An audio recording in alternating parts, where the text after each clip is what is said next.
Puluhan siswa pendidikan usia dini di Kota Langsa menanam bibit bakau di lahan kritis di Desa Serigit, Kota Langsa.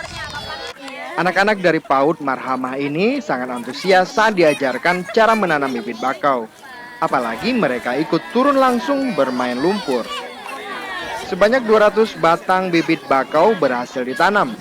Kegiatan menanam ini merupakan bagian dari pendidikan dasar cinta lingkungan pada anak. Tadi ngapain aja sayang? Nanam pohon dengan main air.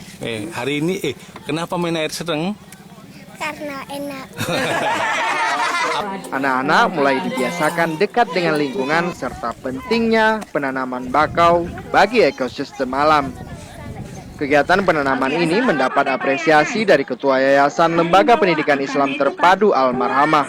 Menurutnya, penanaman ini lebih fokus pada pembelajaran menanam bakau dan bermain lumpur sebagai bagian edukasi bagi anak.